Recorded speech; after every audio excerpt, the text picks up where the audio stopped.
ஆண்டவராக இயேசு கிறிஸ்து நாமத்தில் வாழ்த்துகிறேன். சகரியா 4:6 நாம் வாசி. ஆனால் ஆண்டவர் வார்த்தையை கவனமாக கேட்கும்போது அவர் செருபாபேல் என்ற அந்த மனிதனை பார்த்து ஆண்டவர் சொல்கிறார், கர்த்தருடைய வார்த்தை என்னவென்றால், கர்த்தருடைய வார்த்தை நீ கேட்கறியல்ல, என்னால எல்லாம் முடிஞ்சிருமா? செருபாபேலே, தூக்கு நூலை பிடிச்சி நீ எல்லாவற்றையும் சரியாய் பார்த்தாலும் அது உன்னால முடியுமா என்பது வேற.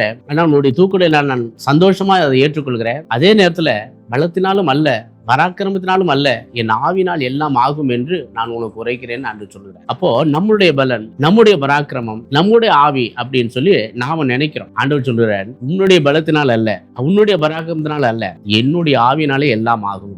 அந்த ஆவியின் மூலியமா நடக்க நமக்கு கற்றுக் கொடுக்கிறார். பரிசுத்த ஆவியானவர் வரும்போது நீங்கள் பலன் அடைவீர்கள் என்று வேதம் சொல்லுகிறது. அப்படியாகவே அவர் என்னுடைய ஆவினாலே ஆகும் என்று தேவனாகிய கர்த்தர் சொல்லுகிறார். சகரியா 4:6 படி அவருடைய ஆவி நாம் பெறுவோம். நம்முடைய பலன் அல்ல என்று நாம் ஒப்பு கொடுப்போம். அவருடைய பலத்தினால் நாம் எல்லாவற்றையும் செய்யும். பராக்கிரமம் செய்ய வேண்டும் என்றால் அவருடைய பராக்கிரமம் நமக்குள்ள வேண்டும். அவர் ஆவியினாலே நாம் ஆட்கொள்ள வேண்டும் என்று ஆண்டவர் விரும்புகிறார். கர்த்தர் நம்மளை ஆசீர்வதிப்பார். ஆண்டவர் இயேசு கிறிஸ்து உங்களை ஆசீர்வதிக்கும்படி அவரிடத்தில் தன்னை ஒப்புக் கொடுங்கள். இப்படியாகவே அவர் செய்வார். இயேசு கிறிஸ்துவின் நாமத்தினாலே உங்களை ஆசீர்வதிக்கிறேன். ஆமென்.